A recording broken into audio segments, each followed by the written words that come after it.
You want to start with an introduction or just hop right in? I think we have to do because there'll be a little bit of music, right?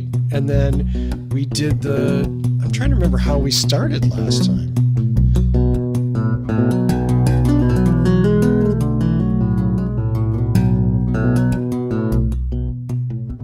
Hey everybody, welcome to episode 2. That's numero dos of Geek Girl versus Nerd Boy, and I am the latter half of that. I am Russell Frost, the Nerd Boy, and I'm Brianna Hasty, the Geek Girl, but I gotta be honest here, this is not episode 2.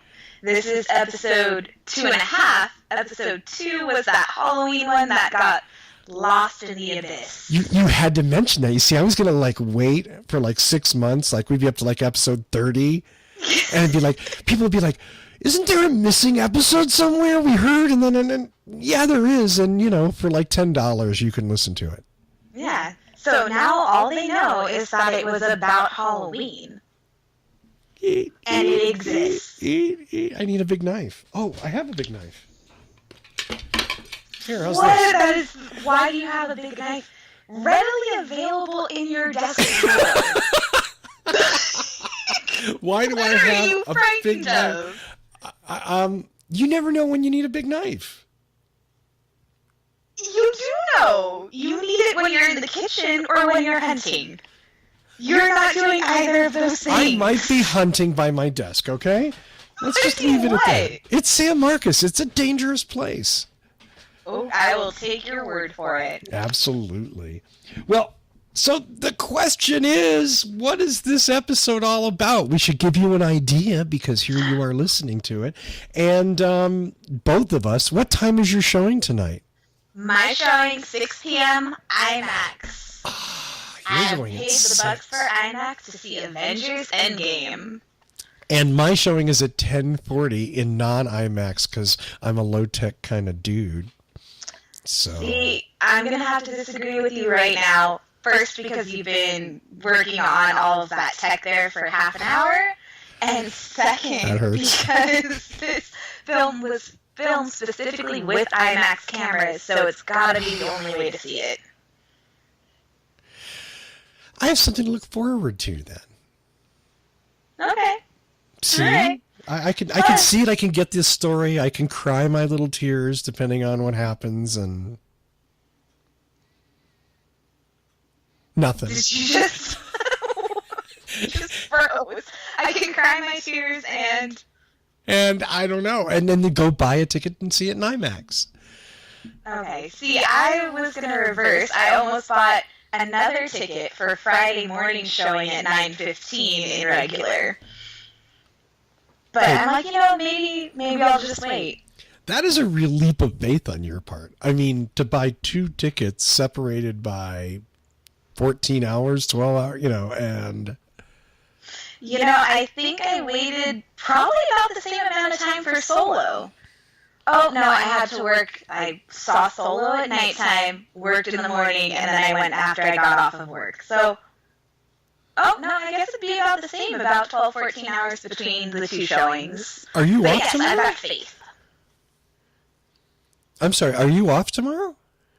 Yes. I've got 2 days off in a row. It's crazy. Wow, 2 days off in a row around the Endgame premiere. That's... Yeah. How does that happen? Magic. Good point. It's something called requesting, oh, there's that bird. Okay, anyways. So, Endgame. There's a bird outside of Brianna's room where she records, and I was saying I could hear it, and she was amazed at the fidelity of her microphone. So, yeah, that's where the bird comes from. He's directly outside my window. Oh. Yeah, bird. Bird that keeps you awake all night. Okay, so we were actually going to talk about the Avengers here. Let's do that. Eventually, instead of just birds and work schedules. Okay. All right. Where do you want to start? I don't know. I mean, we don't. I don't think we need to recap Infinity War because if you haven't seen it at this point, there's no reason for you to be listening to this show. There's no reason to even be curious about Endgame or anything. Like, I mean, maybe you saw Ant-Man and Wasp, and then you were super confused by the ending. Right. Like, what the hell happened to the original Ant-Man and the two different wasps? They just disappeared, and Ant-Man was left alone in the quantum realm. And then we see him in Endgame commercials. Yes, magically out of the quantum realm. Magically. There's going to be a lot of magic in this.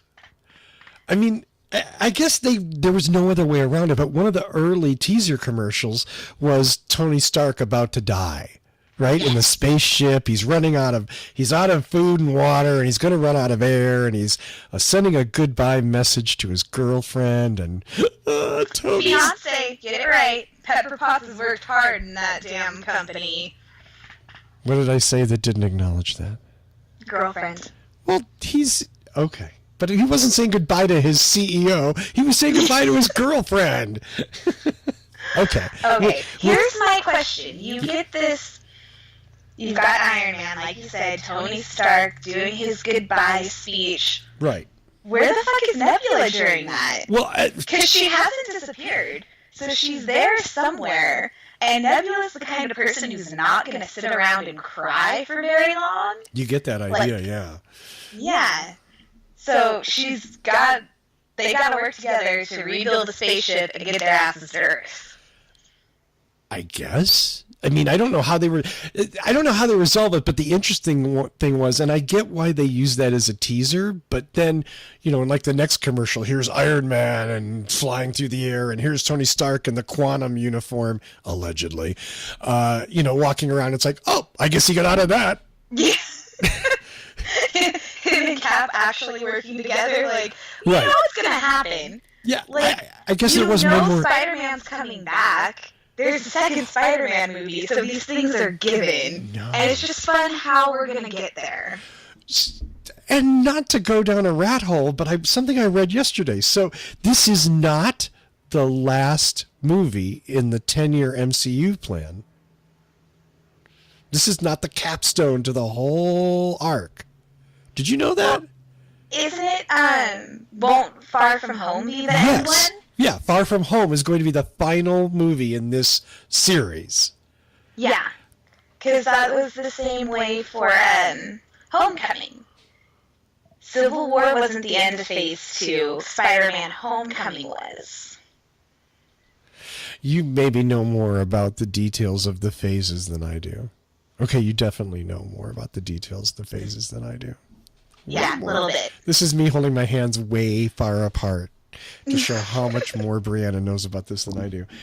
I was kind of shocked. Like, I didn't realize that the thing that I can't get out of my head, and so forgive me because I know I've said this to you many times, but like, the first 10-year plan, they were very visible and they were very vocal about and laying things out, even vaguely, but whatever. You knew this was this. There's no next 10-year plan. There's like a few things that are going to happen, but we don't really have any idea where they're going. And I know that, what's his name? Kevin Feige? Fig? I don't know. I think he knows. Kevin from Marvel has said that they're not going to release as much information going forward as they have in the past. So I get that. I mean, I think it's kind of crappy in a way because I like the idea of having some kind of chart to look forward to. Hey, in 3 years, there's going to be a Black Widow movie or whatever it was, And now we don't have that. Now we're just sort of navigating blindly. Oh, look, there's a Marvel movie coming out. I agree with you, actually, because, they're focusing on... Yes, actually. Surprise! Shooting out of my head. With Disney Plus coming out, they're focusing on those shows there. They've eliminated everything from Netflix, except for this third season of Jessica Jones coming out. I think Agents of S.H.I.E.L.D., I don't know if they announced if this is the last season or not, but it's definitely winding down. And then Hulu has Runaways, Freeform has Cloak and Dagger, but that's all we know. Even Guardians Volume 3 is up in the air because of what happened with James Gunn. So it's just kind of a floating question mark. And I don't like that. I would like to focus and know that there's something in the future. Maybe they'll announce a little bit more in a couple months after Endgame. Well, there is that whole like Osborne effect thing that if you give people too much pre-knowledge sometimes, then they're burned out on what's right in front of them, right? Or they're not interested. But for me, it's always been, hey, Iron Man 1's great. Oh, there's going to be an Iron Man 2. Yay! I mean, and in a sense, that's really the strength of this whole MCU is been the interconnectedness of the movies and the serial nature of them. Yes. It's been a very magical ride that only Marvel's been able to create. DC has tried their darndest and they have pretty much failed miserably at it. They just cannot get this magic because, they've said it that there is a nice big map in the Marvel headquarters for Marvel Studios mapping out what's coming next, and that layer of intricacy and work is just mind-boggling. And especially the end scenes, because the end scenes are the key to the next movie, and now there is no end scene in Endgame. What? So how do we know what comes next? What? Yes. I mean, I can check again, but I'm pretty sure that they have said repeatedly that there's no end scene. Really? Yeah. Oh, that sucks. Yeah. They should all be in a locker room taking off their superhero uniforms, Okay, we're done with this shit. Out of here. They need to go to get Shawarma again. Yeah, something. I mean, I don't know end scenes. Which is, again, it's funny in that, I was in the theater seeing a non-Marvel movie, and here are people sitting there waiting through the credits, and I went, this is what one studio has managed to do, change movie viewers' behavior. As soon as the credits come on, bolt for the door, but not now, because there's cool stuff coming. And it's actually really impressive because it's not just Marvel Studios, it goes back to the first X-Men film. That's where it started. The end scenes? Yeah. So at the end of the first X-Men, oh my god, Professor Xavier goes to visit Magneto in jail. I'm trying to remember and that. And they're playing chess, and that was the first end scene. Oh. Yes, Avengers Endgame doesn't have a post-credit scenes, but there is something at the end. Okay. Fuck, man, it's already 3 hours, and now you want me to sit through the previews? Yeah. I can't eat, I can't drink before seeing this movie. How many people are wearing... so bad. How many people are considering wearing adult diapers, okay? I might now. Because I might be considering it. Well, and they've been mean enough, of course, to say, oh, there's no bathroom time in this movie. Good luck with that. I would have taken an intermission, gladly. I agree. And actually, I get, intermissions are cool. And I'm old enough to remember when they were a thing. Dr. Dolittle, the original Dr. Dolittle, is one of my top 5 favorite movies of all time. I'm cool with the intermission in it. Intermission's fun. I think it's a good thing, but I don't know. Plus, there's reserved seating now, so nobody's taking your seat if you get up to pee. Oh, there is that. I didn't think about that. Reserved seating. Well, so where were we getting back on track with end scenes and all that? So distracted. The biggest thing ever, and we can't focus on it. It's too big. Okay, have you prepared at all? In what way? I've been going to the gym. And watching movies. So, they've been releasing, the order of the films, watch one Marvel film a day. I did not do that. No. I've chosen what I feel are the key films towards getting to Endgame, and I've been watching those. Have you? Yes. So I'm going to fall behind, but because we're doing this, so I'm not going to hit them all, but that's okay. I'll live. I've seen them. What do you want to share what that list was? Yes, for me, my list starts with Avengers, and then Winter Soldier, Avengers, Winter Soldier, Age of Ultron, which is arguably, well, for me, it's my favorite. Age of Ultron goes into Ant-Man, into Civil War, and then Spider-Man Homecoming. I wanted to watch Doctor Strange, but I was too lazy to get the DVD out from underneath my bed. So I skipped right over to Black Panther. I was starting Thor Ragnarok, as you can see behind me. And I was hoping to hit Ant-Man and the Wasp because I did watch Infinity Wars a couple weeks ago, so I don't really need that refresher. But yes, those are my key films. Wow. I'm impressed. I mean, because of my limited entertainment options where I am now, if I haven't rewatched all the Marvel movies in the last month, which I probably have, I'd say, oh, that's a great idea. But I'm so, like, just been wallowing in Marvel movies. Not in anticipation of this one, just because I enjoy them and it's all I have access to. So nothing wrong with that. No, if all you could do was watch Marvel films for the rest of your life, like, well, that might be I a would little be sad. okay. Really? Yeah, I think I'd miss some of the others. I wouldn't say I wouldn't miss the others, just that I would manage. I'd be okay. There's so many genres. Each one has so much to talk about. Like, Wow, you might be out geeking me. okay, let's do this.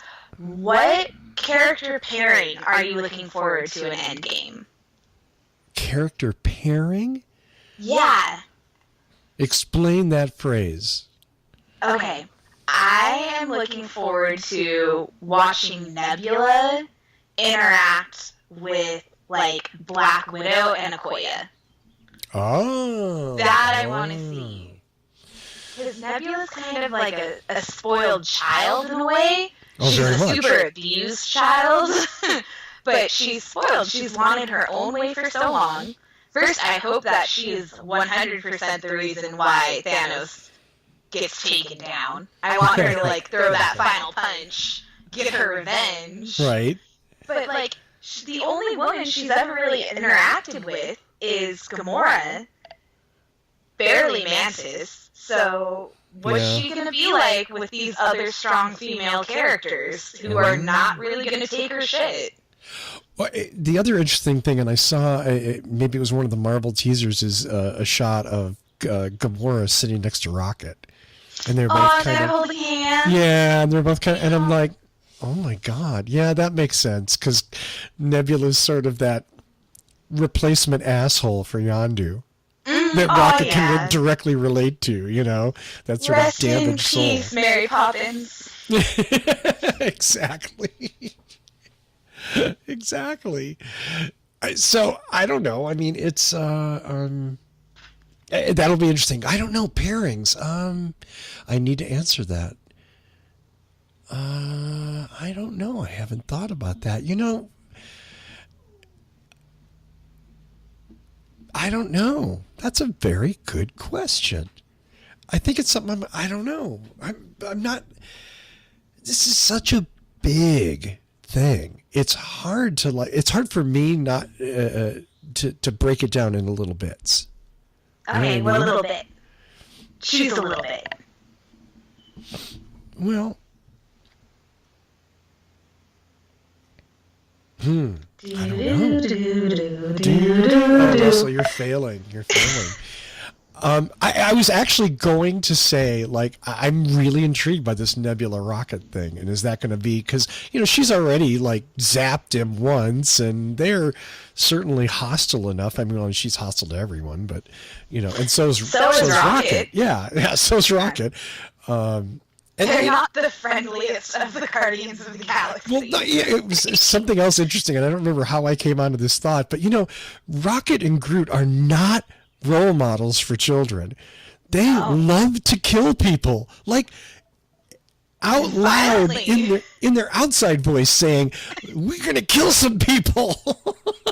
I mean, you've got Baby Groot at the end of Volume 2 when they're saying goodbye to Yondu, and he's like, welcome to the freaking Guardians of the Galaxy, only he didn't say frickin'. Right. Like, and that's little baby Groot. That's not teenage Groot. Right. Angst-ridden teenage Groot. Yeah. I still want a mini film, just a little short film of teenage Groot and Spider-Man. The two teenagers of the Marvel Universe, like, hanging out playing video games. And bitching about Star-Lord and Iron Man. I'd watch that for 10 minutes. Which again brings up something that I know, so forgive me, but for the audience's sake, that I've said over and over again about this. I dearly wish the MCU would pump out some 30-minute serials every 3 months. You know what I mean? Give me 30 minutes of Spider-Man and Groot. Give me 30 minutes of Nebula doing some stuff or whatever. I love the character. What does date night look like? Right. Ooh. Oh, that's horrifying. I like that. I like that, though. Yeah, I mean, I'm interested enough and I'm connected enough to these characters that I would enjoy that. And what better way to keep everybody regularly fed, than every 3 months there being a short. It doesn't have to be epic, I wonder if that's kind of their goal with the shows for Disney Plus. I don't know. And you've mentioned that too, and maybe that's the outlet for that. I don't know. So I don't know if Disney Plus is the outlet for that or not. I don't know if movie theaters would be interested or not. I mean, it would be. I think it's an interesting concept to say we're going to have a $7 movie that's 30 minutes long, and we're going to pump one out every quarter, and it's going to not necessarily be critical or important to the storyline. Yeah, right. But they may be adjuncts to the storyline or just tangential. Uh-oh, your door just opened. My dog is back. Oh, I was like, it's like there's a ghost because I just saw the door open. It's for me, I would enjoy it. I don't know. Maybe when I actually got to see those movies, I would feel differently, but it feels like something that I would be excited about. Okay. Ow. Uh-oh. Yes, I agree. I would be excited about that too. Okay. So, I'm going to change the topic a little bit here. You go for it. I am so excited that Happy Hogan got his own poster. Oh, God. I'm so excited that he's clearly taking a bigger role in Far From Home. But I want to see, because where would the Marvel Universe be without Jon Favreau stepping up and taking Iron Man in the very, very beginning? He is the one who directed it. He and Robert Downey Jr. and Gwyneth Paltrow brought these characters to life, and they made us fall in love with this continual comic book universe, just this giant world that they created together. And I've always felt that Happy's kind of been a little bit pushed to the side, Tony Stark just kind of uses his bodyguard, and why does Iron Man need a bodyguard? He doesn't, but you're my best friend, so I'm going to keep you around, besides Rhodey. I mean, what is it, Iron Man 3? He avenges Happy after Happy gets blown up. But I want him to have a nice big role. So, him, Okoye, Wong, I hope he gets a much larger part in Endgame with Doctor Strange out of the way. Let's see totally what these Wong. side characters can bring to life. I love Jon Favreau. Okay, I think Jon Favreau's great, and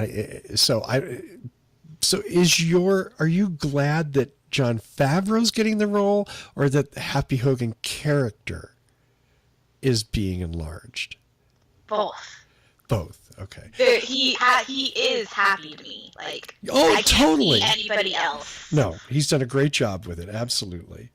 I have to admit, I like the character, but I just don't really care about Happy. So for me, best friends, I've always related to the best friend. the supporting character is who I care about versus the lead. So I love Matthew Lillard.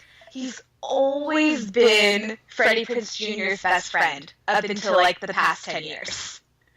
Even in Scream, he was the best friend. He was one of the murderers, but he was the best friend. And I still I care about the best friend more than I generally care about the lead. Like Ned. Where's Ned? Did Ned disappear? Did he go in the snap or not? Let's see what happens. Yeah, there's that.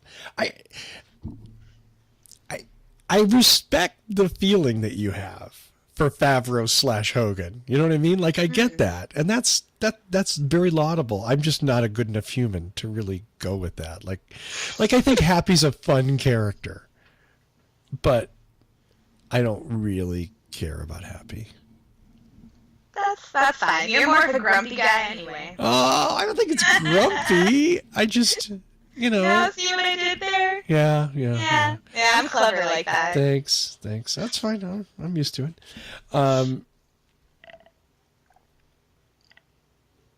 Yeah, I don't know. I mean, those posters. So, I mean, that's kind of making a big leap. Do you have some other information that he's going to be an expanded role in this? None whatsoever. Just that I don't want any information. Well, I don't care about fan theories beyond like my own and yours. Like, I don't need to argue about it. I just want to go in with a nice, clear mind. Hope, I've got things I hope for. I would love to see just a shot of the Agents of S.H.I.E.L.D. because those actors and writers have been working their butts off on TV. I just want a little bit of appreciation for them in Endgame. I don't think I'm going to get it. I don't think they're going to get it, but I hope it's there. Is Coulson even making a comeback in this? I don't know. So I missed the last season of Agents of S.H.I.E.L.D. I do know that Agent Coulson died, but Greg Clark is coming back as a new character. And Ming-Na Wen has been tweeting about watching the premiere to see who survived the snap. So it's like, well, what do you know, Ming-Na Wen? Come on, what is Melinda May going to make an appearance in the cinematic universe? I want to see that. Yeah, that would be kind of interesting. It is, I don't want to say it's surprising, but I mean, they really haven't blended that. The TV and the... They have and they haven't. If you watch the show, you know where the key points are. So at the end of season 1 of Agents of S.H.I.E.L.D. Right. is when Winter Soldier takes place and S.H.I.E.L.D. falls, Hydra gets exposed, it's there. Age of Ultron, you see in the corresponding season of Agents of S.H.I.E.L.D.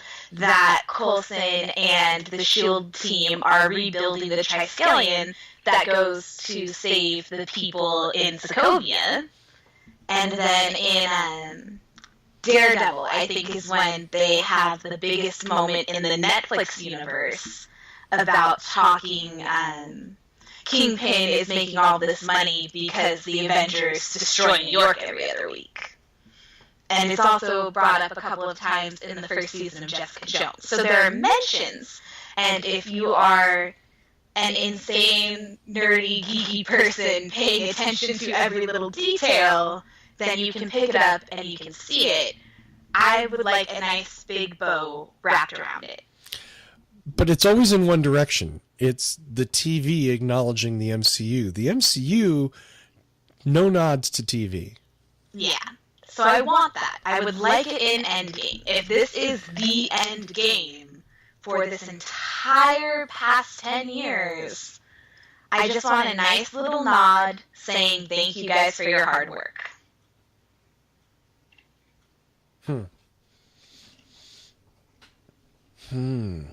I don't know. I agree. It would be nice. You're a Kevin Smith fan, right? Yeah. I'm a human being. Well, I feel much the same way. So I remember a time before Jay and Silent Bob Strikes Back when Kevin Smith was talking about a script that he had allegedly at least partially written, that was the final of the New Jersey movies. And it was basically going to be all of those characters in a park having a picnic and interacting with each other, which is a very Kevin Smith way to do it. One camera that never moves, right, and nothing but dialogue. Yeah. Like, some of them are playing on the swings, the others are eating macaroni salad. But he never made that movie. He made Strikes Back, which is a totally different way of sort of summing it all up, you know, in a way. Which makes his reboot fancier. So yeah, I mean, I agree. Like, there's a lot of things that I would like to see them sort of put to bed, in a good way, you know, in this movie. But I wonder if they're going to do that. I wonder if they don't want to leave a lot of loose ends. If they don't want to, you know, does that keep the ticket buying public hungrier? Well, that is a good question, because this is when you stop and you think about Far From Home. So, Spider-Man Homecoming picks up right up after Civil War, and Spider-Man is the key for helping deal with those emotions. They're going to be doing that same thing with Far From Home. All of these people... My idea is that they're not dead. It's an alternate universe. That was the clue that I got when Ant-Man was sitting around watching Animal House. Okay? Like, they're just in an alternate universe. Where does that come from? It's an Ant-Man and the Wasp when he's under house arrest and they're showing his daily routine. Right. He's chilling out watching Animal House, and it's the pot scene when he's talking about the whole universe being on a in the fingernail of a giant. Yeah. Yeah, so that was the clue that I took away from Ant-Man. Oh. Nobody's dead, they're just in an alternate universe. So they're all going to come back from this alternate universe, and you're going to watch these teenagers deal with those emotions. Like, how the hell does Flash Thompson feel? Did he get snapped and come back? Or was he here and did his parents disappear? Right. And if the guy you pick on is gone, then who are you going to be an asshole to? Who's Flash Thompson without Peter Parker? And these emotions are going to be dealt with that in Far From Home. So are they just going to use that as the complete, like, this is how everybody in the world is feeling? The end? Well, I mean, I will admit I read one review yesterday that said it had no spoilers, and it didn't. But it did talk about how a good portion of the... Should I even say this to you? Okay, go ahead. No, I don't... I'll be a grown-up. Okay. It said how a good portion of the movie was, in a very Marvel way, not the, like, bang, zoom, flying around, hitting, punching things and stuff, that it was about dealing with the emotions of what had happened in Infinity War. Good. Which, right. I picked that up in the preview. Right, so. Not a big surprise. I understand. Yeah, no, I wasn't going to give you any kind of spoiler. So, I mean, that's really is a good portion of this movie is going to be how these people deal with that loss and what impact that has on them that obviously drives them to take whatever action it is they take with those funny little suits. Are they quantum suits? Well, maybe. I mean, they're clearly spacesuits. Who Sort built of. them? I guess Iron Man had to build them. Of course. Like, Stark clearly was the one to build it. That was a dumb question. No, not really. And Scott Lang has some tech experience. In other words, he wouldn't be able to fiddle with his Ant-Man suit. Right. Okay. He's supposed to be a brilliant electrical engineer. Yeah. He's no genius, but he's no dummy either. No, definitely not. Okay. So, I don't know. I wonder, are those quantum suits? That's what the prevailing theory is. But how does that help them? And why? I mean, obviously they're not going to tell us, and you're going to know in 7 hours. 7 hours? It's so close. I know. Oh my God. I have to wait 11 hours. Sucks to be you, man. I'm just not going to talk to you at all tonight. Okay, if you call, I am not answering the phone. In that, like, 30-minute period between when my movie gets out and you start to head in. Like, Yeah, good point. I keep forgetting. Is it 3 hours and 23 minutes? 3 hours, 1 minute, but then you have to think about the half hour previews. Ugh, well, yeah. Wow. Half-hour previews. So, I like you, I want to go into this with my mind clear and just enjoy it, because that's the wonderful thing about these movies. You know, Yes. One of the wonderful things. There's many wonderful things about them, without a doubt. Hey, what is your favorite thing about the MCU? What is the thing that draws you in? You know, so I was never a comic book guy, right?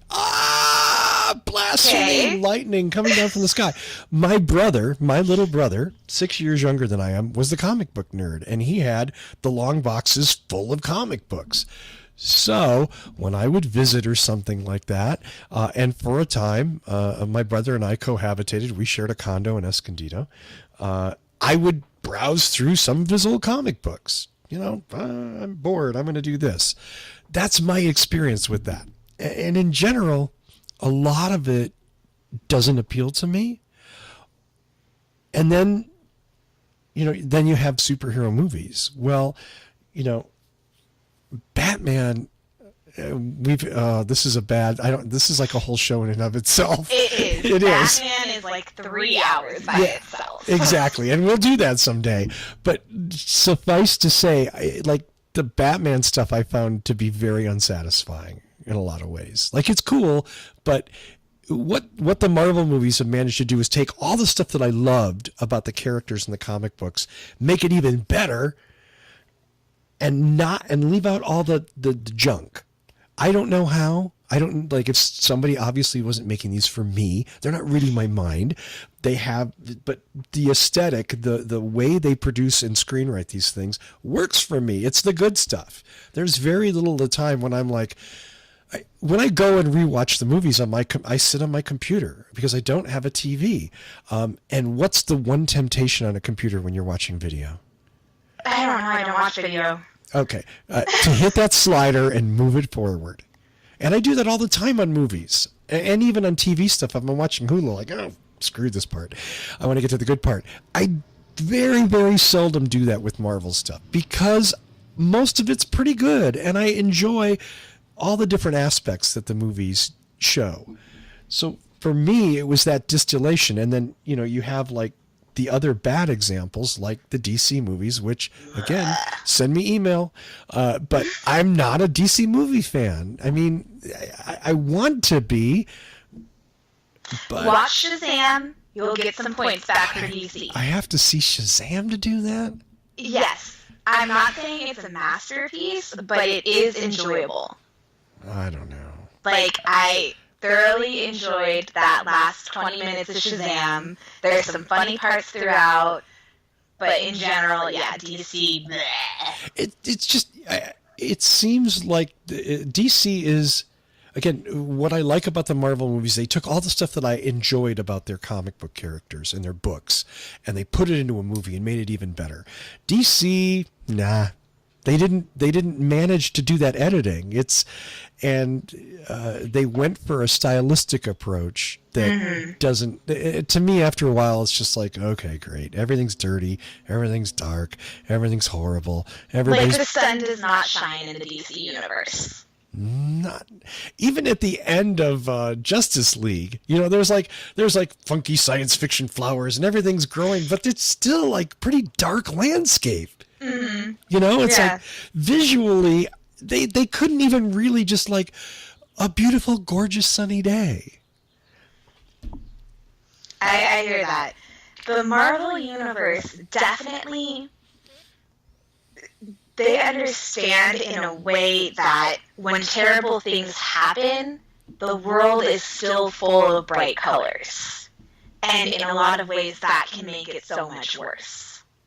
Sure. Like the sun doesn't stop shining because War Machine got hit in Civil War and Tony doesn't know if his best friend is dead or not until he lands and finds out. Like the sun continues to shine. The lighting doesn't change. There's no moody music. The world continues. You know, there's still good things going on, even though something crappy just happened. Look, like the cute scene at the end scene in Justice League, right? Flash and Superman are having a little race. Oh, yes. Right? I actually enjoyed that part. Absolutely enjoyed it. It's an adorable scene, and it's fun scene. So even that adorable end scene, look at it with not the moviegoer's eyes, but it's kind of like it's cloudy and the colors aren't super saturated. It's like everything is depressing and everything is in like Soviet era Eastern Europe. In DC movies, and it's like, you know, there are bread lines and it's never sunny and the grass is a little brown and the trees may or may not have leaves. It's like, okay, but what, you control all the visuals when you make a movie. It's all part of the package that you're putting into somebody's brain.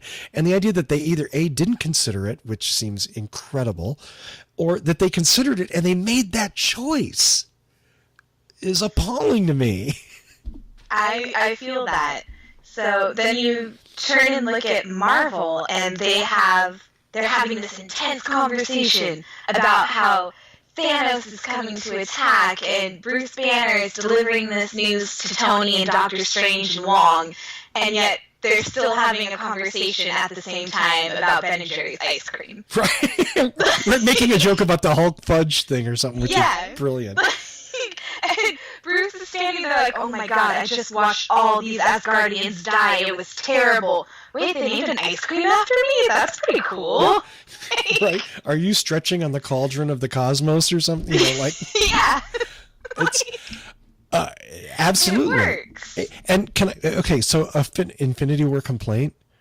Okay. Bruce Banner wears this like blown up threadbare thing that he was wearing like when he come on. When he comes out in the Avengers headquarters, like wearing that, hey Nat, all just completely wrecked. Like, come on, they didn't have like a t-shirt, a pair of pants, something that, here, Bruce.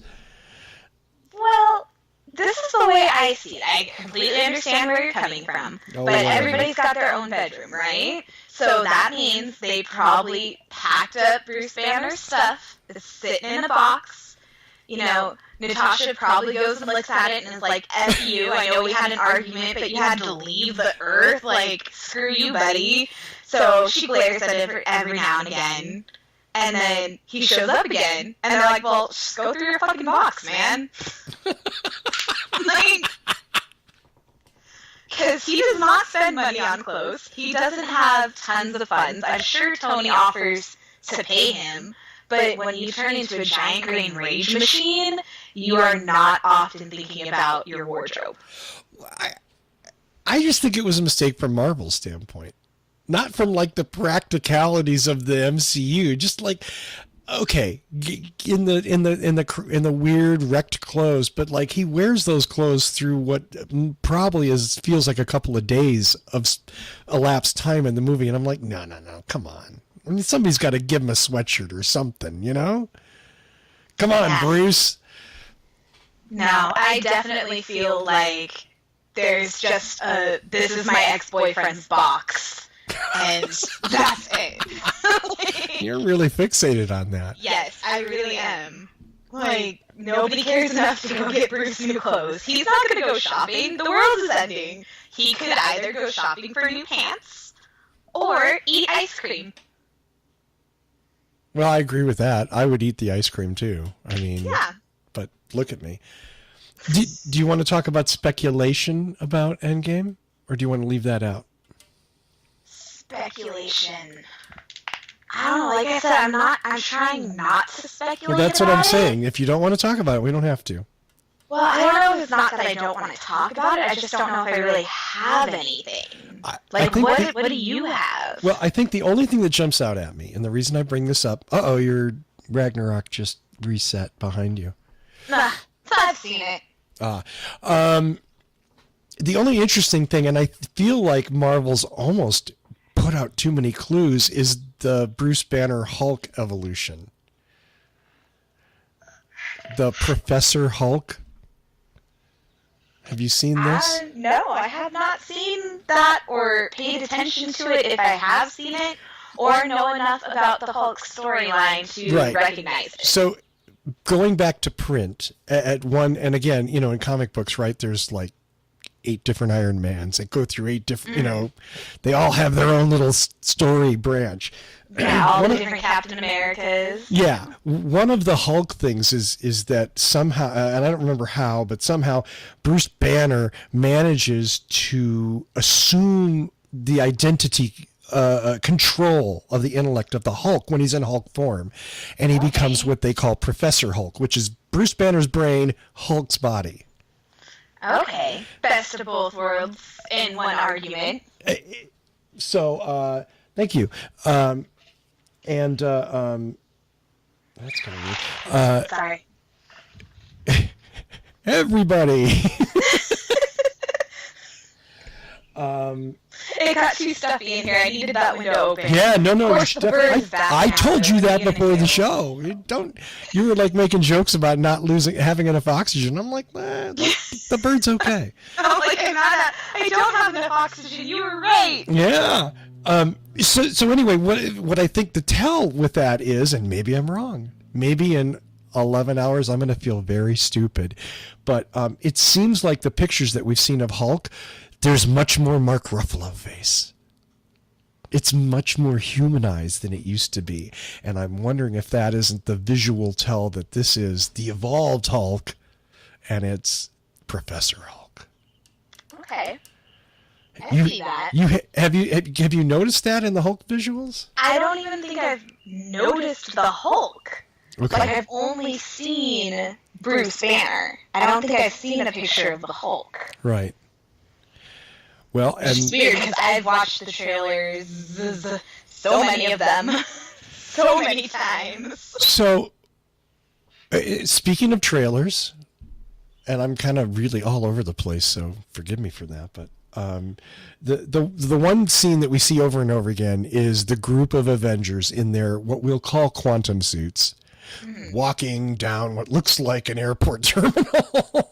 It's just part of the Avengers. Right, it's the Little Avengers place, mansion, yeah. headquarters, whatever, I get it.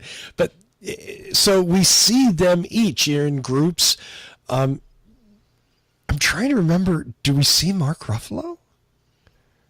Is Mark Ruffalo just in Bruce Banner in one of the quantum suits, or do they not show him?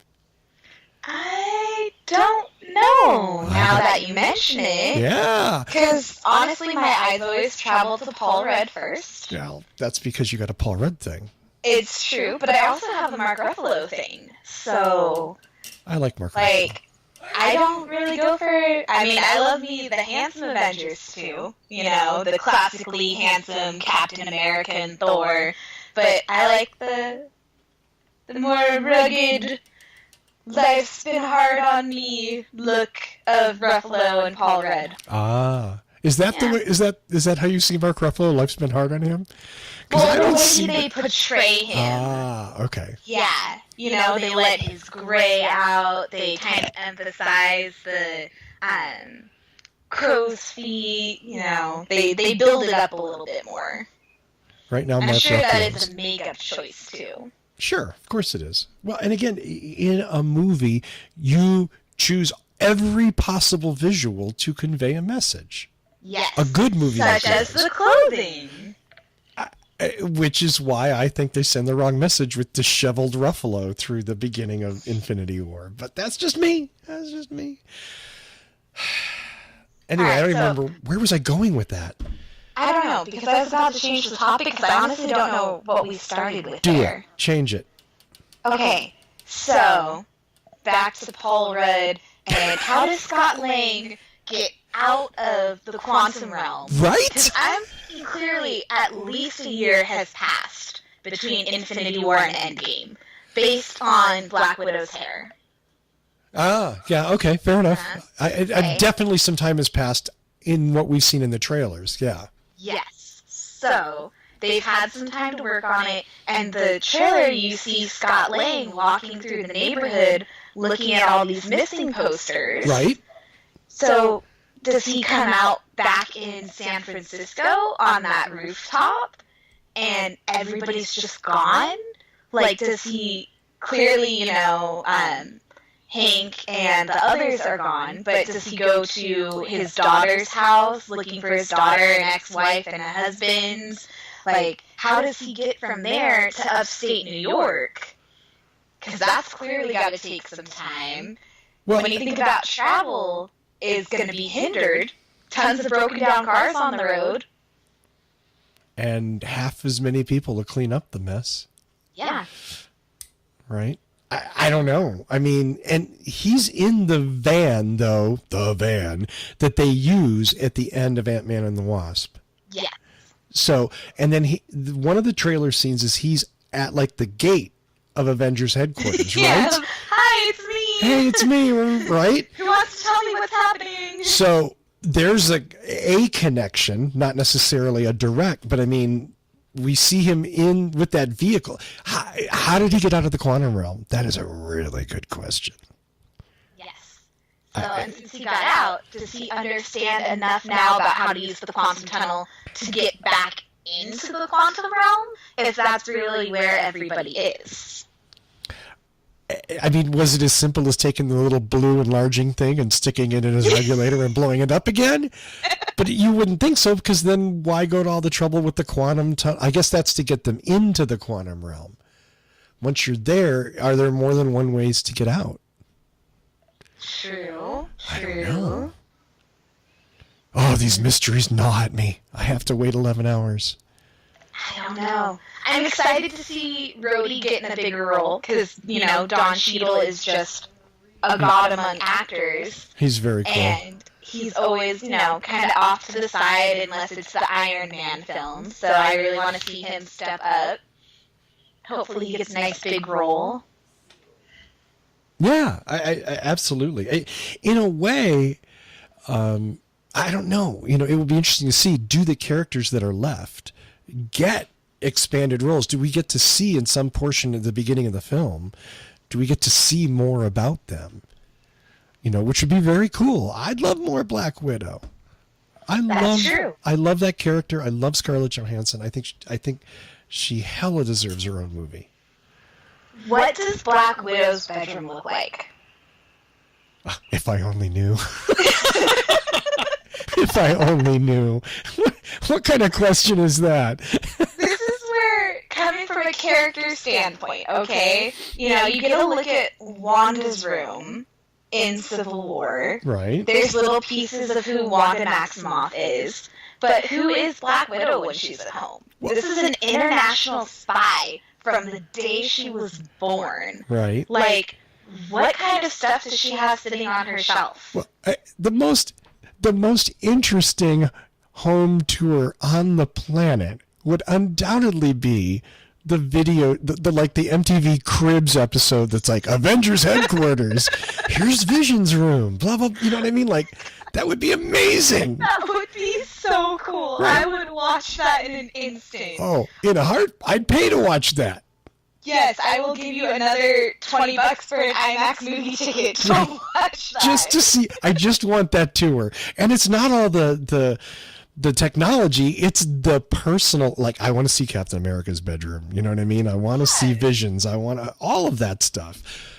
Black Widows, not Hawkeye. We've seen his house. It's pretty normal and he's a boring guy. He is a loving father who just wants to take care of his kids. I think Jeremy Renner is a great human, and I love his acting and his character. So I didn't mean to say anything bad about that, but I've seen his house. I don't care about what his dorm room looks like. Yeah, that's a little less interesting. Yeah. There's probably lots of, like, you know, target practice stuff hanging on the wall. Or I wonder if there would be, like, a lot of circus things to relate to the actual character of Hawkeye and his background. Yeah. It could be. It might be more interesting. And then again, why practice if you're already good? That's I played fair. 18, I shot 18. Yeah. It wasn't much fun, you know?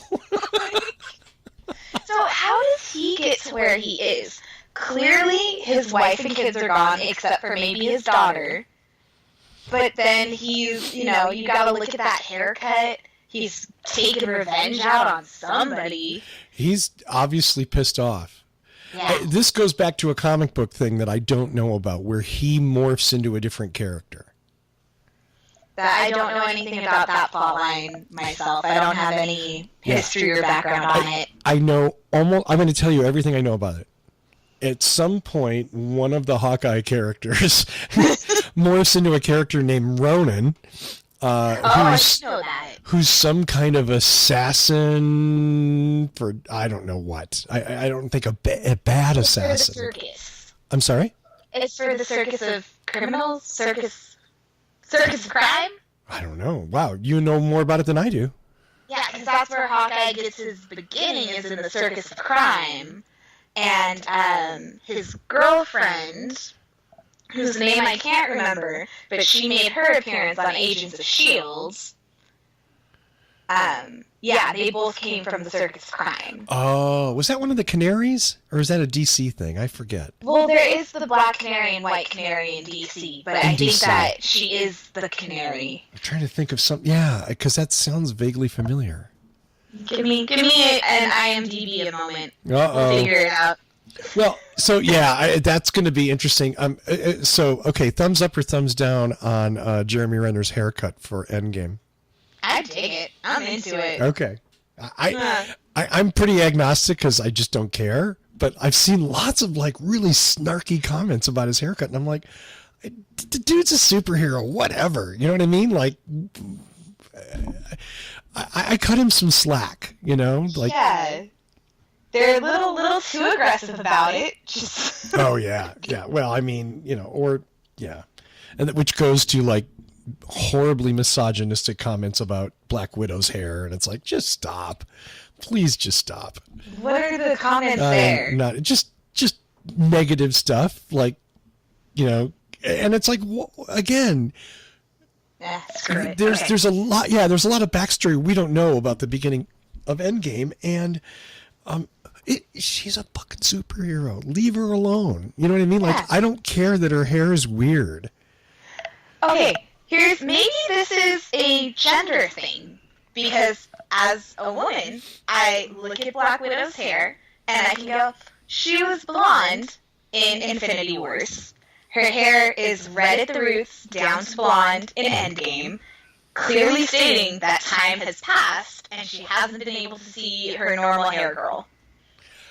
Which is a subtle way of communicating time has passed, right? Again, the visual language that good movies incorporate. Absolutely. Yes. I totally agree. And people with common sense can view these things. I think it's an interesting data point. I don't think it's something you use to slam somebody, but, you know, again, please, the bros on social media, you know, it's repugnant. So. The ones who want a Black Widow movie but hate Captain Marvel. Like, explain that to me. Explain it. I don't understand. Well, you know, Captain Marvel's uppity. Uppity? And I use that word intentionally for all of its historical connotation to mock these horrible, horrible humans. Because this is the 1940s and you are in a men's lounge smoking a cigar and drinking a whiskey, talking about that woman, how dare she try to join the military. She belongs at home cooking for her husband. There's no, I don't know, maybe this is hyperbole, but to me there is no more disturbing sign of the sickness of our culture than the whole incel movement. You know? Incel movement. Yeah, I'm out of touch with the world. Help me. Let's maybe talk about that after the show, because it's no fun and it's horrible. Okay. But is it men are smart and women are dumb? It's incel stands for involuntary celibate, and it's men that feel that evil women have corrupted all women, and that's why they can't get laid. Literally. Now, the not funny part of this is a couple of the domestic terrorists that have killed people came from this group. Oh my God, that is terrible. Came from, and it's like a swirling toilet of hate. My God, there's no end to people sometimes. No. I mean, you think cartoon supervillains are like made up, and it's like, I don't know. I mean, like a whole bunch of guys that quote unquote hate women and can't get laid and are talking to each other on the internet about that. It's weird to me, but anyway.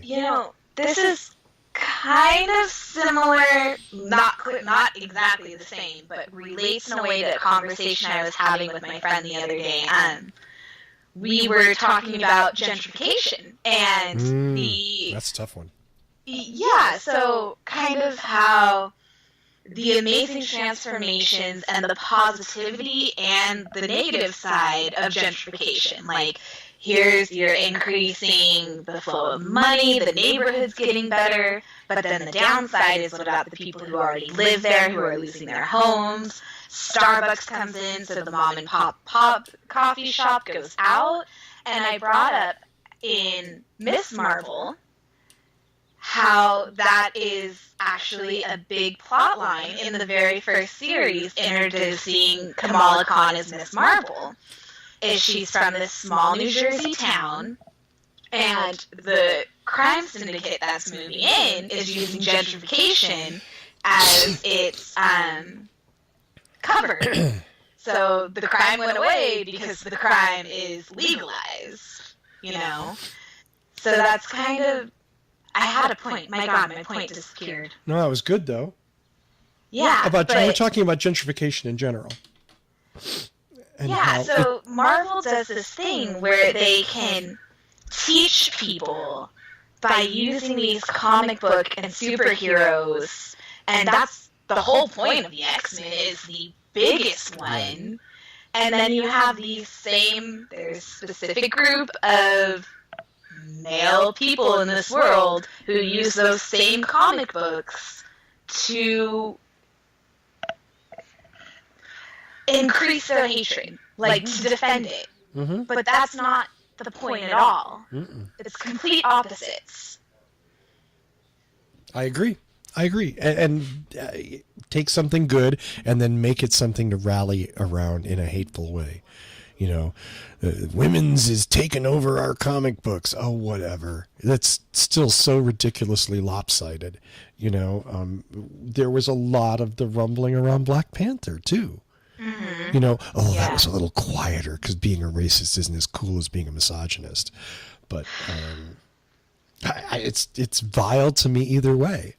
Agreed. It's amazing to me that you could watch a movie like Black Panther and not just be just in literal awe of the universe that they created and the depth of it, and that, wow, I would love to spend 5 hours just learning about this, just seeing the city and what goes on and how it works.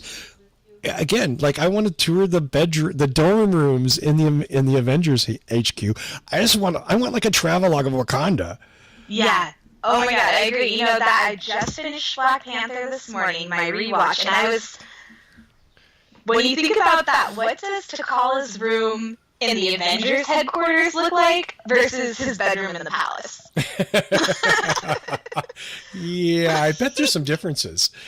In size, sure, but what kind of stuff does he keep in the Avengers room that he can't have at home? That's funny. I don't know. And I look back now. I certainly can't say I've read a tiny number, but I don't think they even did that in the comic books. I think that was all off screen. And maybe there's a couple of scenes in the cartoons, because I didn't grow up reading the comic books, but I religiously watched the cartoons, which now as an adult going back and seeing a lot of the original comics, they follow scene for scene. Wow. So it makes me feel like I did read the comics in a way. So there's a few highlights of the bedrooms, but it's late 80s, early 90s. They are not going into any kind of detail in those bedrooms. Right. Yeah. Oh, well. I'm not going to say the biggest anything. thing we want from Avengers Endgame, let's see their bedrooms. Which is definitely not true, but still true. Yeah.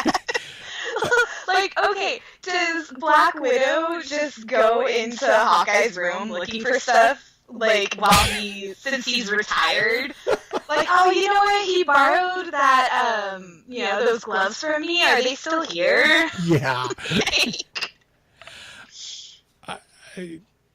there's so many wonderful paths they could go down, that they have such a rich universe to draw from. And again, that's why, like, I hope they do. I hope they do explore some of this stuff, whether it's on Disney Plus or in a theater. I mean, if I have to buy Disney Plus, then damn it. I'm going to do it. I can't even pretend like I'm not going to. No, they're going to get my money. Fan. Like, I don't need groceries. I can watch Disney Plus. But you love that whole, I mean, you're a Disney fan. I am. I'm a Disney freak, one could say. Where I'm not. And I'm not saying that in a bad way. It's just not my thing. I have no problem with it. So for you, that makes sense. For me, I would be getting it to get a little piece. Mm-hmm. Because I don't care about Pluto's Big Adventure or the live action Lady and the Tramp that's only going to be on Disney Plus and not in movie theaters. Yeah, I don't think I care about that. Yeah. I'm annoyed because the Tramp isn't gray. Why not? What? Exactly. What? You're telling me you guys couldn't find a gray dog or CGI that guy? That is so racist of you. Dog color shouldn't matter. It's colorblind puppy casting. You're right. I'll go think about it in a corner. No, actually, I think you're totally right. But it was a really good thing to poke at you with. So, Well, I don't know. What else you got? We are just a little over an hour. Okay. Do you want to talk quickly about the idea of the next generation of Avengers? Because Not even quickly. What? Not even quickly. Let's talk about it. Not even quickly? Okay. Okay, well, maybe not like the next incarnation, because they're talking about it leaning more towards A-Force, having Captain Marvel at the center. But I'm thinking about the kids. So I'm watching Ant-Man thinking there's so many more children's references when Scott Lang is around because his daughter is a little girl. When Michael Pena is whistling It's a Small World, it's a joke because it's a small world for an ant. Right. And it makes sense because of Cassie. You get the Orange Slices comments when he shrinks from Giant Man at the airport in Civil War. Like, he's looking for orange slices not just because of how much energy that took, but because he's got a little girl, so he's got to have snacks around. So Cassie grows up to be, does she take over as Ant-Man or does she take over as the Wasp? I don't know. I don't know. I can't remember. Now you probably have more depth there than I do because, again, my dipping into those universes was very selective and very small. I think it's the Wasp, and then Hawkeye's daughter takes over as Hawkeye. Right. And they introduce Marvel. The little girl in Marvel grows up to be a member of A-Force. I don't know the name of her character. Oh, okay. So do you think that there might be some more builds or reference to that in Endgame? I would be fascinated to know. I don't know. Like, where... that is the salient question for me and has been for a year. Okay, we know... We have a good idea of where this is going, and we also know that Marvel isn't exactly happy with that we have that knowledge. They want to be able to spring things on us, and I understand why they want to do that. In some ways, it gives them some creative freedom, but I also think you're risking losing your audience. So are they just going to recast the Avengers? Is it going to be a new Iron Man and a new Captain America, or are they going to do evolved characters, second generation characters? I would love to know. I mean, I would probably go see the movies either way. You know what I mean? Like, I'm not necessarily hoping for one versus the other. Does that make sense? I feel ya. I don't have a dog in that fight. I just want more content. Give me more movies. The end. I just want more. Yeah, I just want more. And because they've done a good job with it, and I have a little bit of faith in them at this point, that they're not going to deliver another Thor Dark World. Oh, God. Poor Thor. Ah, that's another one that meshed with Agents of S.H.I.E.L.D. They had to clean up the mess he made in London after Thor Dark Worlds. Did they? You know, yes. And there's like a whole series of comic books about that. I never read them. I know nothing about them, but I get that that's a thing, you know. And obviously for Spider-Man Homecoming, it was a huge thing. That's the center, you know, it revolves around all of that. So Mm-hmm. Anyway. I think my thing here is that I keep bringing up Agents of S.H.I.E.L.D. because I just love Agent Coulson so much. Dude. I bought 8 different Captain Marvel key rings in the hopes that I would get the Agent Coulson. He was number 8. I got him, damn it. I got my Agent Coulson. Clark Gregg is amazing. He brought that character to life so much so that they gave him a TV show. I mean, you look at the casting. I do. The first few Marvel movies, especially. I mean, my God, whoever it was that said RDJ needed to be Iron Man needs the Marvel equivalent of a Nobel. You know what I mean? Like, you couldn't possibly pay that casting director enough money for that really good decision. And the same goes with Clark Gregg, with Paul Bettany, with... Right? They even had discussions. Who do we have take over play Vision? Like, why would you have anybody else take over as Vision? You've got Paul Bettany. Right. The end. You don't need anyone else. Who is perfect for the Vision. Oh my gosh. And I mean, I know you commented, but I think that I need to put it out in the world again. Does Vision have a penis or not? Okay. I think the answer to that is very, very simple. But is it? So, when his body gets created in Age of Ultron, maybe he doesn't have a penis, but then he learns more about human interactions and his relationship with Wanda, so he creates one? Yeah. But then if you look at the comic books, and I haven't had a chance to read them yet, of the Visions, he makes a family. He makes a wife and 2 kids. Yeah, that's way later on. Like, I know of that, but I've never read those. Yeah. But, you know, in the original, he and Wanda have a child. So in the comic books, same question. Does he have a penis when he's created, or does he create his own? He has the ability to create his own. Okay. Just like he made that cape. He was naked. He was thinking. He said, I like that cape. It's a good look. Cape. And, you know, he was probably thinking, hey, I look a little weird in the comic books. I'm going to look cooler in the movie. Because I love the Vision, but man, that outfit, that red and green and yellow thing. Oh, Jesus, gods. Please. A bit of a stretch. If Vision wasn't so cool, that outfit would be abominable. Yeah. Okay? The big Doctor Strange collar cowl that sticks up and all of that. But Vision's cool enough that, you know, he moves past it. Mm. So. I love me some Vision. I do too. Very much. Definitely one of my favorite comic book characters from those 70s era Avengers. Love that. And yeah, and I'm glad that they've done a better job with Scarlet Witch than they did back in those days with the comic books, because yeah, that wasn't good. Yeah, her costume would not have translated well. Like, I think they were very smart keeping to that nice fitted long leather trench coat. I mean, and again, having the right actress, Elizabeth Olsen, just brings this kind of cool level-headedness and still that bit of a fresh, naive, like, I'm so used to my one goal in life is getting revenge against Tony Stark. Right. And then her world opens up.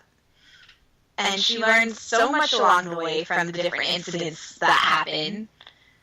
And finding, like, I don't know, it's just the writing, the actors, Marvel just knows how to put it together and not rush things just to have a product.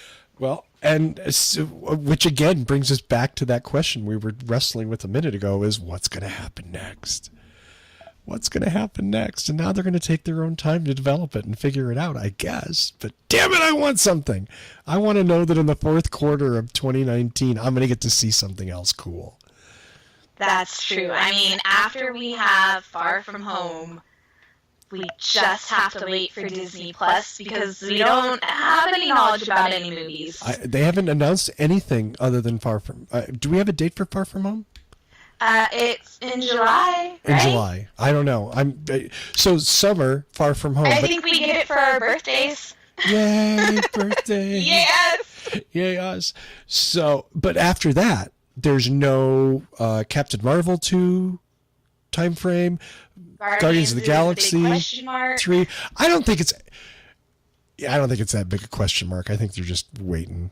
Gunn will direct it probably. They're waiting for the furor to die down from that. And I think even if he didn't direct it, they'd be okay. They're on solid footing with that. But I think he'll direct it, and they're just going to go with it. You know, thinking about it, how are the Guardians going to heal? So my personal belief is that Gamora and Loki are gone. Oh. But they died before the snap. Right. They are gone. Right. I don't think they're coming back. So how do the Guardians as a whole, if everybody else returns, deal with the loss of Gamora? Star-Lord is not going to do well. Clearly. Yeah. Right? Clearly, the whole, never really made it past puberty. Star-Lord, yeah. That's a really good question. And the loss of that character, it'd be like Nebula. You can't just drop Nebula in there and make it work. Yeah, no. Her personality is totally different. Mm-hmm. I mean, I love Drax and Mantis. Their, weird father-daughter relationship. That's how I think he sees her, having lost his wife and daughter. She's this kind of innocent character, and he has that natural fathering instinct towards her. Nebula does not fit in with that. No. And the other thing that Gamora was like the civilized one in the group. She was the one that had a moral compass. Whereas, or an assassin. Right. She had a heart. Well, but exactly. You look at both the Guardians movies, she's the one that's trying to rein them in while everybody else is like, let's kill people and steal shit. Yeah. Here's Gamora going, you can't do that. No, guys. Yeah. Focus. We got something to do today, and that is not it. We'll blow shit up tomorrow. Right. Right. And at the end of the first Guardians, she's like, oh, okay, we're going to go a little bit of both, and she's kind of like, okay, obviously she's there for it. But again, and so, yeah, Nebula's not that civilizing influence. Not in any way. If you don't bring back Gamora, what do you do with Guardians? I mean, there's 1,000,001 iterations of the Guardians of the Galaxy. Well, there's that, yeah. And they're, at the end of Volume 2, they allude to Adam showing up, who is arguably the most powerful character in the MCU. So how do you group these misfits together when they start out emotionally unhinged and they lose the key factor in their group that holds them together? How do you rally together to fight someone so strong? I don't know. That's the thing. I don't see. It will be interesting to see how they deal with Gamora, because I don't see how they don't bring her back. I also don't see how they bring her back, because like you, I agree. She died way before the snap. Same with Loki. Yeah. Now. Yeah, I don't know. Maybe that's the problem they're having with Guardians of the Galaxy 3. How the hell do we write this thing without Gamora? Do they even know? Were they given a heads up? Oh, I'm sure. Yeah, I'm sure somebody. Because of Endgame? They have to. I mean, all this, and the one thing Marvel's good at is keeping secrets. You know, that's definitely true. So I don't know. It'll be interesting to see how they plug that gap. I mean, I like Zoe Saldana, and I'd like to see her come back. I just don't know the device that they use to do it. You know, and as much as I like, oh God, I'm brain fading. What's his name? Loki. Tom Hiddleston. Tom Hiddleston, thank you. Jesus, I You're know that welcome. one. Love Tom Hiddleston as an actor. And I love Loki and the character arc that he has taken throughout all the movies of just being just unrepentantly evil to like, oh, he's got a heart of gold. Wait, he's unrepentantly evil. He's got a heart of gold. You know, it's like... He's the god of mischief. Yeah, it's a wonderful character. You know, you could lose Loki and go on. You could have Thor movies without Loki. I mean, now the other question is like, you know, in Infinity War, Thor's sitting there talking to Rocket, right? And, you know, kind of crying and like, dad's gone, sister's gone, mom's gone, best friend's gone. And in truth now, so in Infinity War, isn't everybody from Asgard dead? Except for Valkyrie. Right, except for Valkyrie, because he killed half of them, but then the whole spaceship blew up. So, did Valkyrie lead a group of Asgardians away? Like, was there maybe some getaway pod? How did she get out of it? Right. We did. And I love Valkyrie. I'm down for her coming back and seeing her fighting. But how? I hope she never stops drinking. I hope she never stops. I love that, like, I know you with Bruce Banner thing. That kind of, that drunky, like, I know who you, I feel like I know you. It's so... You know, Tessa Thompson just nails it in the best way possible. She is a fantastic actor. I love her. Absolutely. Again, brilliant casting. Brilliant casting. Yeah, I don't know. You know, Endgame is what? Just like it's like Infinity War was all of the answers to the test, and Endgame, or as well all the questions, and Endgame's going to be all the answers. Yes. We're going to set up a million questions in Infinity Wars, and then what's going to get answered?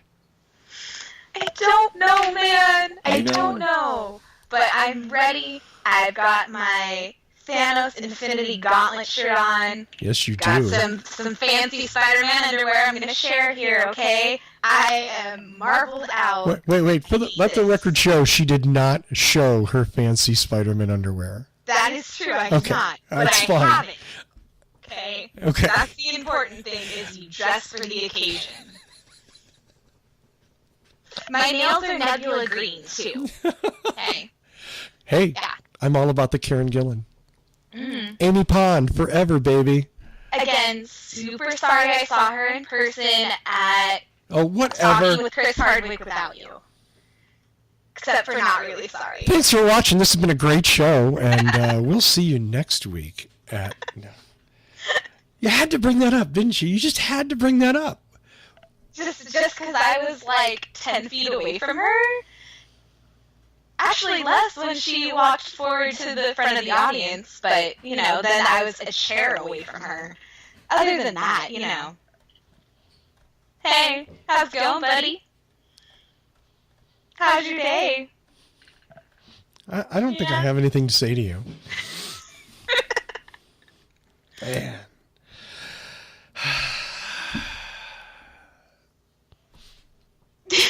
That glare on your face. I got nothing. It's pretty impressive, people. Yeah. I'm a big Karen Gillan fan. And because I'm a big Doctor Who fan, and I'm a big 11th Doctor fan, and You're a what now? a Doctor Who fan. Who? Don't, What? Doctor Who. Now, I have to admit, I haven't watched the last half of the last season. Oh, me neither. And I have to do that, because at some point there'll be another season, I assume. There is. Okay. Yes, I believe they're filming right now. Yeah, If I was the just... news I had was right. Hopefully Chibnall won't make the mistake of waiting 2 years in between seasons. That was a gross error on the BBC's part. or Moffat or whoever did that. But yeah, I liked the first half of the season, so I'm interested to see where they went with the second half. Yes, every time I hear a song by Ed Sheeran, I just think of the Ed Sheeran joke. It's just, this is about the time everyone loves Ed Sheeran, right? Yeah, exactly. Oh, goodness. Okay, so I think we've covered our anticipation for Endgame. I think we have beat the living hell out of this. Yes. So this is our post-show. Okay. Our pre-show. We're going to do a post-show? We're going to do a post-show tomorrow. All right. Tomorrow. So, now, tomorrow for you listeners, that's probably a day or two away, but there's going to be 2 shows. Note the titles carefully. Because I will say this show has no spoilers. We're just talking about our anticipation and the MCU and all of that. Tomorrow's show, the next show, is going to be chock full of spoilers. It is going to be nothing but spoilers. You do not want to listen to this show before you see the movie, because we will wreck it. Is that fair? That is fair. I think the title of today's show needs to be The Number 2 Comes Before the Number 3. That's how episodes work. I'm writing that down. Okay. Before number 3. You're right, but whatever. Unless you want to do it backwards. Unless you want Endgame spoiled. Yeah, don't do that. I mean, I don't know what kind of masochist is into that sort of thing, but whatever. I mean, and to be clear, I hate spoilers. I don't like people that do them, and I have no desire to spoil the movie for anybody. And we will make it very clear before the beginning of the show, the next show, tons of spoilers. So unless you're an idiot, you won't listen. You'll turn it off, or you'll listen to it knowing that you're going to hear spoilers. We have no desire to surprise anybody with knowledge they didn't want. But I think the whole point of doing 2 shows, a pre and a post, is that we want to talk about what happened in the movie. We want to kind of debrief a little bit. Very badly, we need to get all the emotions out. Is there going to be tears? Go. There could be some crying. There will be crying. I am a crier. I cry all of the time. They're going to kill Captain America, everything. aren't they? They're going to kill Captain America. They are going to kill Captain America. I have no doubt about it. That is so fucked up. I mean, it happened before. It's not the first time Captain America has died. And I'm talking about in general, in the comic books. He was dead. Then they brought him back, because America needed a Captain America again. I guess. They did. I just feel bad. This poor Captain America's been pretty good, and the guy never even got laid, and he's dead. You know? You don't know he didn't get laid. Well, they didn't show it, certainly. He did get a kiss. I mean, just because they don't show something doesn't mean it doesn't happen. Whatever happened to Agent 13? Well, I hope so. I hope him and Sharon had a nice hookup. I mean, if Wanda and Vision can get together and make it out like living on the run, then I think Sharon Carter can sneak away from the CIA for a minute, for a couple of nights with Captain. Yeah. Okay. That gives me some hope for a just world. Mm-hmm. I still don't think you should kill Captain America. My problem is I don't want to see anybody die, but I get dramatically why somebody has to. I think in a lot of ways, the audiences now, it's still emotional, but I think we're much more used to it, and maybe a hair more immune to it, thanks to shows like The Walking Dead, and, that's a big-ass lizard. Sorry. Did you say something about a lizard? Yes! There's a ton of wildlife outside my window today. Birds, big old lizard. Nice. Yeah. But yes, The Walking Dead, Game of Thrones, people die left and right there. For me, The 100, there's only 4 original kids from The 100 left. Wow. People die. Wow, that's some slaughter. They killed 96% of the 100? Oh, yeah. that does not include all of the other people that they killed.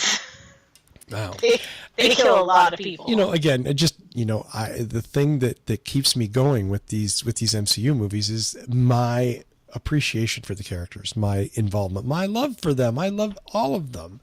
I don't want to see Hawkeye die. You know, I don't want to see Wong die because I think Wong is totally cool. You know what I mean? Like even the minor characters. He's Beyonce. He can't die. I'm just saying, like, you know, but do we both agree that dramatic necessity requires that you have significant losses for your significant gains to balance? Or it's just sort of a weird thing. It's like TV Batman, where nobody gets hurt, nobody passes the speed limit, everybody goes to jail. I love Batman. I love that show 60s too. 60s TV show, Adam West. That is the Batman of my heart. But there's no anxiety in Batman. There's no like intensity. Like you know that the first episode is going to end with Batman being in a terrible predicament, and the end of the next episode is going to be Batman pontificating on how it's wrong to break the law. And the criminal is in jail, you know? Yes, we are definitely in a world in the MCU where if someone didn't die, it would not have the same dramatic and emotional effect. Like, it wouldn't. No. Well, I and mean, vice versa in the DC world, like, we just don't care if anybody dies now. We don't really have emotional connections to them. Outside of Wonder Woman. Yeah, I like Wonder Woman. I mean, I don't dislike any of the characters or the actors. I just think the movies are awful. The scripting and the direction's just abysmal. Quit looking at lizards. It's so big, though! I know, but okay, it's gone now. You can have lunch. Leave the lizards alone. Okay. Don't eat the lizards. Ew. On that note... Never mind, new episode title, Don't Eat the Lizard. Don't eat the lizards. Do I need to write that down? Yes, it's in contention. I'll let you decide which wins. Oh, great. I'm writing this down. Don't eat the lizards. Okay, well, I am Russell Frost saying I'm Brianna goodbye. Hasty. We will talk with you soon. Thanks for listening to Geek Girl versus Nerd Boy. Number 2. 0.5. 2. 0.5. 2. All right. 0.5. Bye.